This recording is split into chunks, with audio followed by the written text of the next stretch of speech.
Y ya veo que está nuestro primer invitado, que es el abogado Sergio Abrevaya, del partido GENT. Él fue diputado por la ciudad de Buenos Aires. ¿Cómo estás, Sergio? ¿Cómo andás? ¿Bien, Seferino? Bien, muchas gracias por estar. No, gracias por invitarme. Y te quería hacer una consulta, porque hoy está repercutiendo mucho en las redes un artículo de Joaquín Morales Solá en La Nación, donde él dice que con respecto a la relación del presidente con los medios, Milei es el kirchnerismo con otro rostro, digamos. Es el kirchnerismo con otro nombre. En el sentido de que Morales Solá dice que, al igual que los Kirchner, Javier Milei lo que busca es ahogar al periodismo, y no tanto al periodismo alineado con el kirchnerismo, sino al periodismo independiente, o por lo menos que no está alineado con el kirchnerismo, en alusión a la generalización del IVA para los diarios en papel, pero también para los diarios online. ¿Vos qué opinás al respecto? Mirá, yo coincido, creo que el mayor enemigo, o como lo visualiza Milei en el periodismo, es el periodismo independiente. Es el periodismo con sentido crítico, digamos, es el que no se alinea nunca con ninguno, ¿no? Todos los gobiernos piensan que son oposición y presentan críticas permanentemente, porque de eso se trata del control y lo público, ¿no? A partir de la difusión de estos espíritus críticos es que la población puede controlar más, limitar más y mejorar en definitiva las gestiones. Así que el rol es central del periodismo crítico. Pero Milei tiene... Sí. Tengo una última acotación. Milei tiene una relación muy difícil con el pensamiento crítico. Él cree que lo que él cree es verdad y todo lo demás, el resto del mundo, porque el mundo funciona totalmente distinto a lo que él cree que hay que hacer, está equivocado. Y lo dice generalmente con violencia, no solo respecto a los medios, respecto a cualquier tema. Te grita ignorante, le grita barbaridades a cualquiera que diga algo diferente, saca chapas que a veces no tiene, porque incluso a veces opina de temas que no son de su profesión, y dice esta es la verdad sin duda, y estigmatiza a aquel que piensa distinto, lo persigue por las redes. Es decir, tiene una relación con el tema de la verdad que demuestra una pobreza intelectual profunda, ¿no? Sí, es verdad, insulta a un muerto, digamos, desde la presidencia de la nación, pero además él ha elogiado públicamente a través de Twitter, cuando se llamaba Twitter, a Alberto Fernández. Ha compartido actos con Guillermo Moreno, con Hugo Moyano, contra subas de impuestos durante el gobierno de Macri, digamos. Es una persona que la verdad, como buen político, salvo tu caso, ¿no? Como buen político, a la verdad la hace añico, ¿no? La verdad le conviene. Pero más allá de eso, fíjate lo que está sucediendo en estas, digamos, decisiones sobre los medios. Él, claro, generaliza el IVA a los medios de papel, donde realmente en Clarín, La Nación, hay pensamiento crítico hacia su gobierno, hacia todos los gobiernos, hacia su gobierno también, pero afecta también a medios como Infobae, que están más afín al gobierno, porque obviamente no puede generalizar el IVA para el papel y no para la suscripción digital. ¿Cómo al final termina también en esta ofensiva perjudicando a medios que están más a favor, ¿no? Sí, o que le abren más la puerta. Lo que pasa que definitivamente no cree que tenga que ver un medio, no de difusión, un medio en general de pensamiento distinto al de él, por lo cual yo creo que desconfía de todo lo que tiene que ver con periodismo. Desconfía por el día de mañana. Y como vos bien decías, no va a desconfiar del alineado al kirchnerismo porque lo ve como alineado en un pensamiento político y no como periodismo. Así que con eso la discusión la tiene con Cristina, digamos, no con ese periodismo alineado. Así que sí. Hace lo mismo que Trump en alguna medida, ¿no? Sí, está muy alineado con el formato Trump, es un poco menos delirante y mejor formado en algún sentido, pero no deja de ser gala de la ira, como el formato de comunicación de hoy, ¿no? Viste que es la ira y el impacto, y la poca profundidad en los temas. Lo de Ginés es realmente una barbaridad, porque además, es decir, sin que él deje de ser responsable de lo que pasó, fue todo un gobierno que pensaba así. De hecho, si uno hace memoria, Ginés al principio, entre comillas, pifia el diagnóstico de lo que venía, diciendo es una gripe más. Es decir, la mirada de Ginés no era la del peligro que se vino. Evidentemente ahí, y su gestión fue mala igual, y además privilegió a otros, ¿no? Con esto no lo excuso, pero evidentemente ahí había una cultura de control en el gobierno kirchnerista que aprovechó o que encajó perfectamente en la necesidad de la pandemia y en el desconocimiento y la incertidumbre que había, y todo ese gobierno se puso a controlar a la población de una manera brutal, y reventó economía, claro. arriba. Pero no Ginés solo, o no era Ginés el más responsable de todo eso, me parece.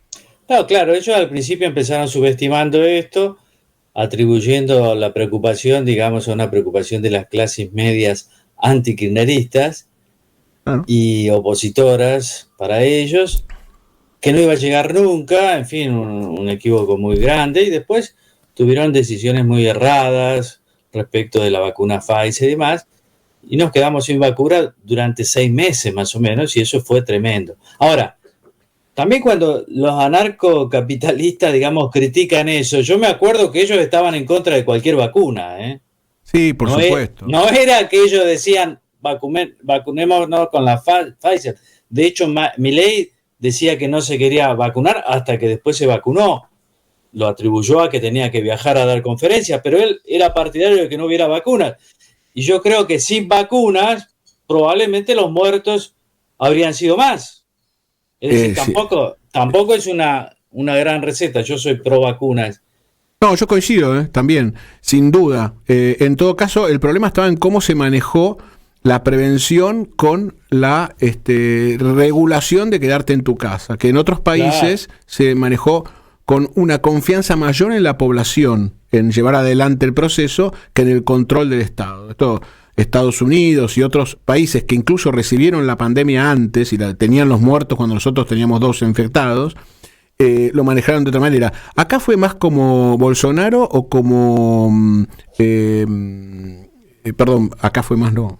Milei es más como Bolsonaro o como Johnson. Milei me parece que tiene ese formato. Bueno, y así terminó Johnson. Digamos que las cifras, y él es economista, debe creer en las cifras, muestran que al Brasil de Bolsonaro le fue mucho peor que a nosotros. Eso también es cierto. Que sin duda. Están las cifras ahí. No se puede negar. El Brasil de Bolsonaro tuvo mucho más muertos, no solo en cantidad, sino también en relación a la cantidad de habitantes que Argentina. Eso es así, digamos, por muchas razones. Por muchas razones, tiene que ver con la estructura hospitalaria y demás, pero al Brasil de Bolsonaro, que es el ejemplo de Milei, le fue mal. Ginés González García, pésimos. Ellos quisieron controlar la población, vieron que le rendía. En un momento Alberto Fernández tenía de imagen personal 92%, algo nunca visto, eso fue en abril del 2020. Y también hay que decir que la gente ahí lo apoyaba y era muy, muy difícil criticarlo. Pero bueno, la gente hoy se olvida, pero muchos apoyaban a Alberto Fernández, eso es obvio. Sin duda, yo creo que tuvo que ver con el miedo, cómo se manejó el miedo y cómo se manejaron las medidas, porque si el Estado lidera, es decir, por ejemplo, lo que decías de Bolsonaro, Bolsonaro lideraba que no te cuides, no solo la no vacuna, sino que no te cuides, era realmente una actitud suicida. Es diferente el Estado que lidera el cuidarte estricto en ese sentido, pero que no liquida la actividad de la población, que estadísticamente termina siendo casi peor en términos de muertes que lo que quisiste prevenir. Y por supuesto la vacuna es lo que nos ha prolongado la vida a lo largo de los últimos 200 años, perdón. Es lo que nos terminó salvando, digamos. Nos vienen salvando. Yo por lo menos la crítica que le hago a Alberto Fernández, a González García, aparte del vacunatorio VIP y demás, es el tema que nos quedamos sin vacuna entre febrero y julio del 2021. Y ahí hubo muchos muertos que si hubiéramos comprado la Pfizer, por prejuicio ideológico no lo hicimos, porque teníamos que entregar, en fin, por una cuestión de enfermedad de izquierdismo, ¿no? De Cristina, Alberto y demás. habríamos tenido mucho menos muertos. Y todos conocemos casos de personas que murieron por falta de vacuna. Sí, es así. En el caso de los anarcos, yo me acuerdo que ellos estaban en contra de la vacunación y Javier también. Sí, sí. Digamos, entonces ahora, digo, no quisiera pasar una pandemia con los anarcos capitalistas y sin vacuna, ¿no? Que te insisto, las vacunas salvaron en los últimos, ¿no? Casi 200 años de muchas enfermedades que hoy tenemos olvidadas. Por otro lado, esta discusión que vos decías de la Pfizer tuvo aparejado algunos tratos con Laboratorio Nacional que nunca llegó a completar, con la Sputnik, es decir, que tampoco llegaron a cumplir porque la verdad es que no era serio lo que estaban gestionando y no se preocuparon de que en el momento clave que era el invierno, en cuanto llegase la vacuna estuviese. Me parece que esto no lo vieron y ahí es donde se desató el mayor número de muertes, ¿no?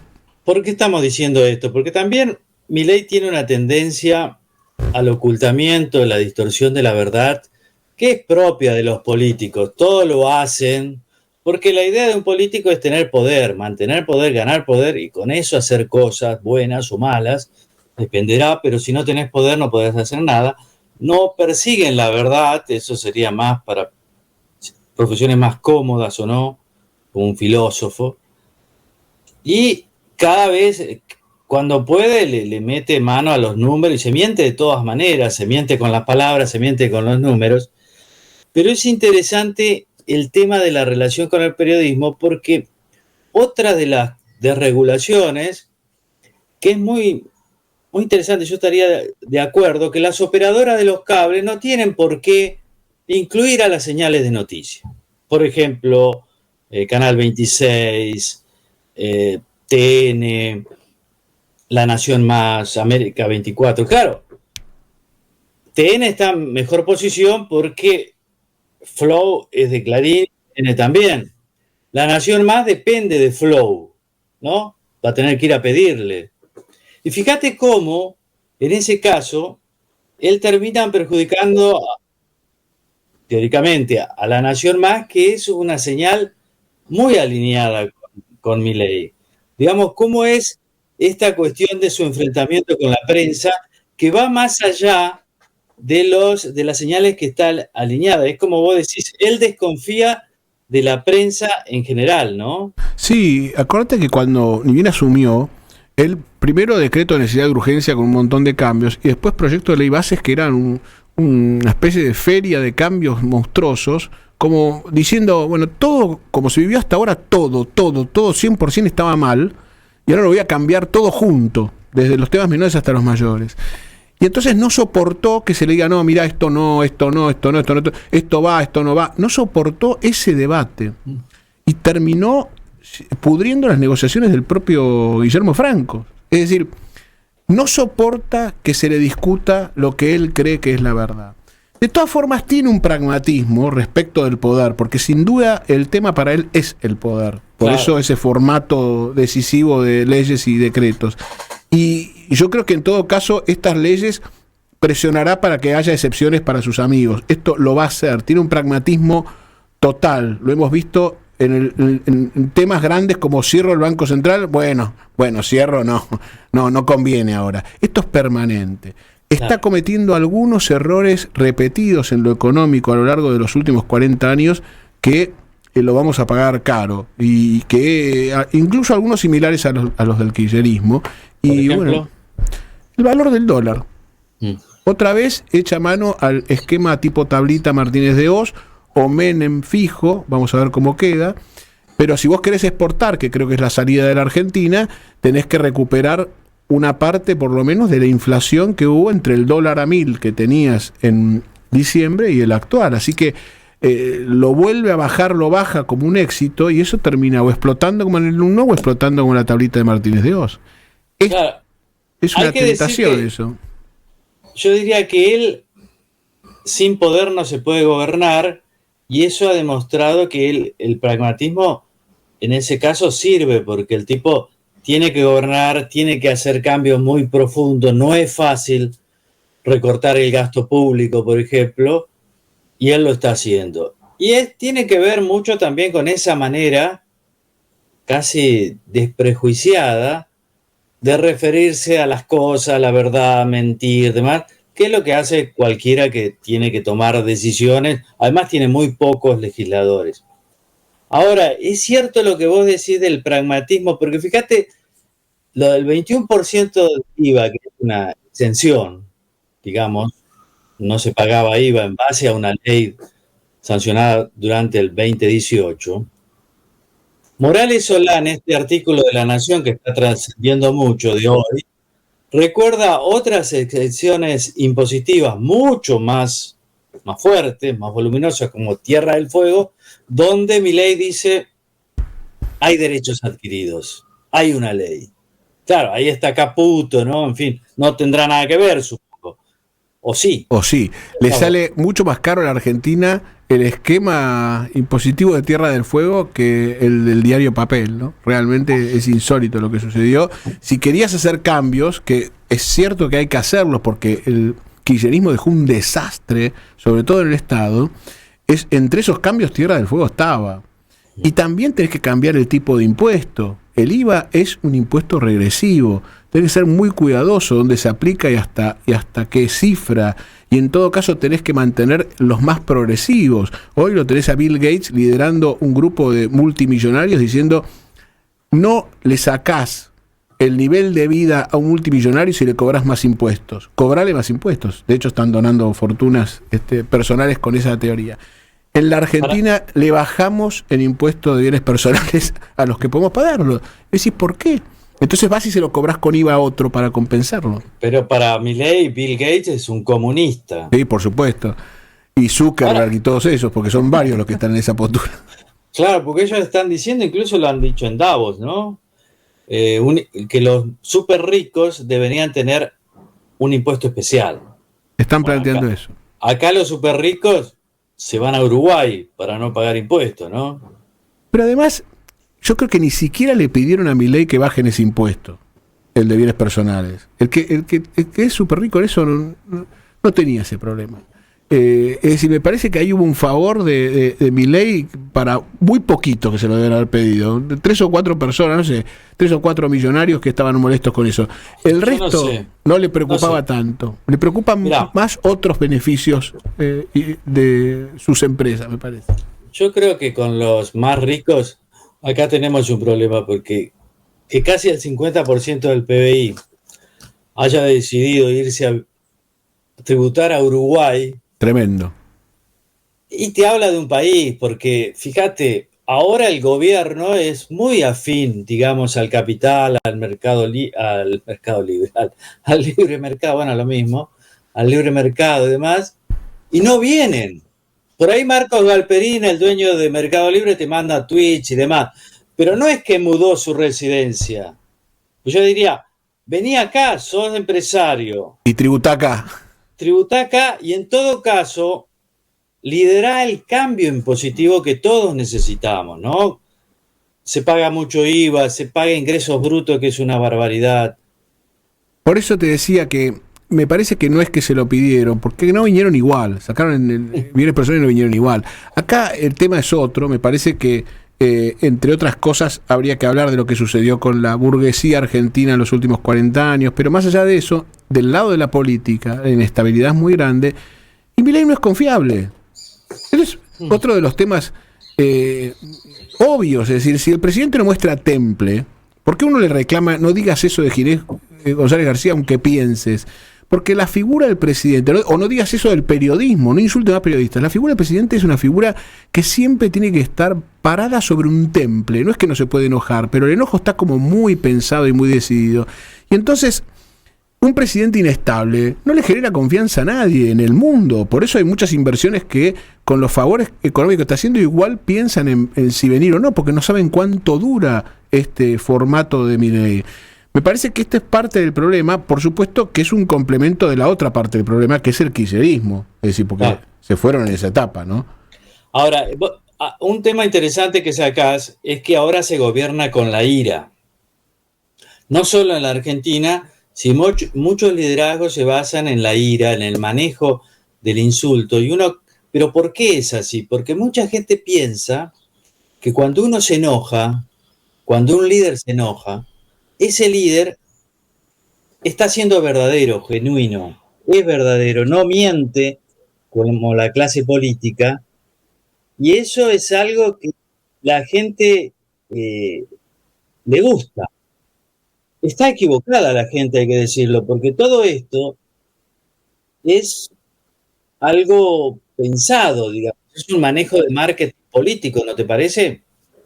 Sí, es un formato que le sirve a muchos. Es decir, uno a veces se pregunta, ¿hay una reunión de los que deciden las cosas y las deciden?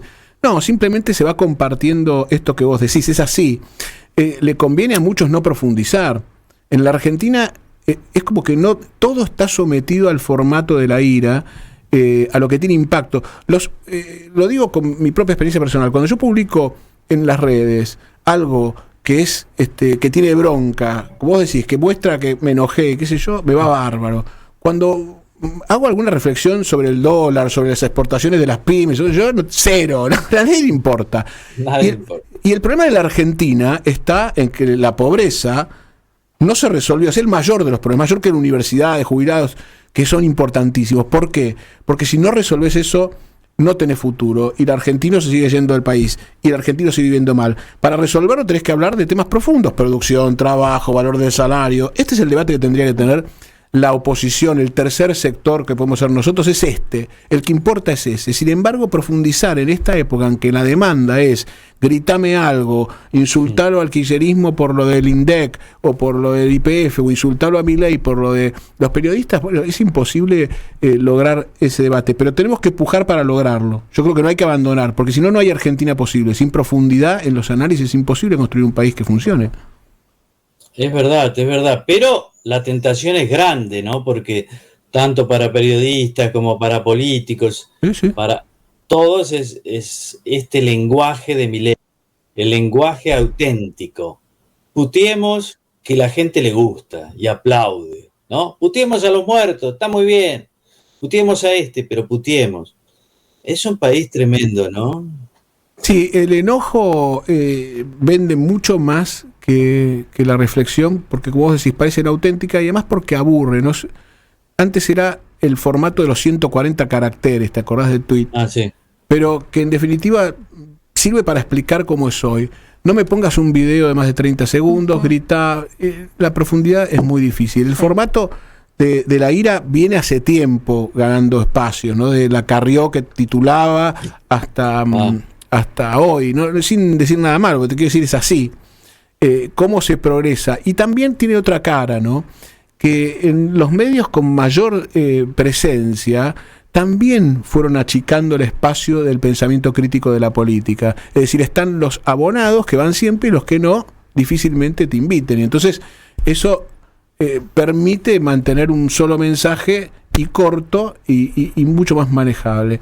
Y el pensamiento crítico pierde lugar, ¿no? El que dice, bueno, pero pará, me parece que esto debería ser así, yo no me compro que todo esté bien, hay partes que también parten. Eso requiere tiempo, requiere otra gente, requiere pensamiento crítico. Me parece Ahora, que... Sí, ¿por qué los periodistas molestan? A ver, yo diferenciaría dos cosas. Primero, que los periodistas, como cualquiera, tienen que ser criticados, escrutados por el público, por lo político, por todo. Yo creo que a veces los colegas se enojan demasiado, ¿no? Porque si se equivocan o opinan algo, ¿por qué te vas a enojar porque otro te refute? Pero, y Milei creo que ahí detecta un enojo de mucha gente por la tarea de tantos periodistas durante la pandemia, por ejemplo, ¿no? ¿Te acordás? Los medios diciendo quédate en casa, no sí, salgas, sí. te vas a contagiar, denuncien, que eso fue tremendo y fue una complicidad periodística. Él detecta eso, pero lo lleva a su terreno, dice, mejor no tener periodistas, mejor tener una relación directa con la gente, que es lo de Trump o es lo de Bolsonaro. Pero también es lo del kirchnerismo. Por eso me parece que Morales Solá acierta, no sé qué opinás vos, cuando él dice es el kirchnerismo con otro nombre, en esa relación que quiere establecer directamente con la gente, sin periodistas, pero no solo sin periodistas, también sin organismos eh, no gubernamentales, ¿no? Por ejemplo, FOPEA u otras. ¿No te parece? Sí, claro, el kirchnerismo organizó scratches a periodistas. Yo coincido con vos que se puede criticar a un periodista, y de hecho, recién yo decía, esta situación difícil con los medios más poderosos, quién invitan y quién no invitan, es una crítica muy fuerte a cómo funciona. Ahora, el problema es cuando, volviendo al tema de Milei, cuando el presidente es el que insulta a periodistas permanentemente, ahí salimos del temple, dejamos de liderar la Argentina y nos pusimos en otro lugar, o se puso él en otro lugar. Pero sí, sin duda hay que criticar la función del periodismo cuando uno o del periodista cuando uno la vio mal, pero se hace desde otro lugar, no hace falta insultar. Se trabaja con lo mismo, pensamiento crítico. Todos creo que tenemos que recuperar esa capacidad. El kirchnerismo era enemigo del pensamiento crítico, era religión. El formato sigue siendo, el formato es religioso, el formato es verdad revelada, es el salario tiene que ser esto, baja si haces esto otro, todas burradas que hubo que aguantar durante 20 años de gente que no entendía ni cómo funcionaban las cosas, pero que la religión permitía repetir el dogma. Así que es un enemigo acérrimo del pensamiento crítico, al igual que Milei desde el otro lado, ¿no? Sergio, además perdón, sí. Termino con esto. Sí. Viste que ahora hay una agrupación juvenil que se llama la Carlos Menem. Sí. Esto le gusta a la Cámpora, en realidad quieren invitar a la Cámpora y son como la Cámpora, pero yo creo que hasta algunos son más brutos de lo de la Cámpora, lo cual es llamar, pero que son más jóvenes. No es fácil. No es fácil, pero estos son brutos de verdad porque ni siquiera han ido a la universidad. Es una cosa impresionante lo que son los jóvenes de Milei. Si vos ves los currículums, funcionarios de nivel de secretario y demás, que no han terminado la universidad, que es importante eso. Bueno, tampoco es que Milei es un gran ilustrado, ¿no? Pero bueno, estudió economía, está bien, en fin. Sí. Pero digo, no, son muy brutos y se revela en algo, viste los videos sobre el Día de la Raza, entre comillas, viste, son brutos, pero brutos llamativos. En otro país no podrían estar en ningún lado y sin embargo es el avance de la barbarie desde otro punto de vista. Ellos creen que no. Yo lo puedo decir, vos no, porque por ahí querés que te voten. No, yo creo que hay algo de eso, que la opción de la gente por Milei fue una opción de enojo, sabiendo que esto es lo que venía atrás. Yo no creo que el que lo votó no se lo sabe. Lo tenía re claro. Lo que pasa que el problema fue la respuesta de la política a una realidad, y algo que yo vengo diciendo hace mucho, 40 años de democracia, no mejoramos los indicadores que heredamos. Claro. Alfonsín lo excusamos porque heredó un despelote fenomenal con la dictadura. Bueno, ahora de Menem para acá no hay excusas para no haber resuelto las cosas. Y no fue todo malo. Yo soy muy crítico del gobierno de Menem, creo que es el comienzo de un desastre en todos los sentidos. Pero hay incluso en él cosas que puede rescatar.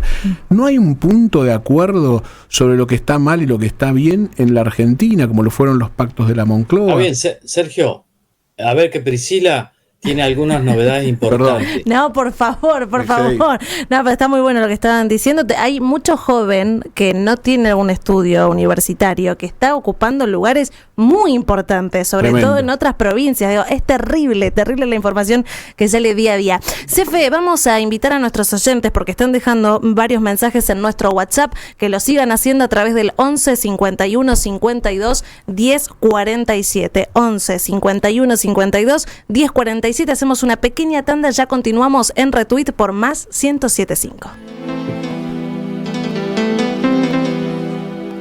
Hasta las 11 seguimos haciendo Retweet.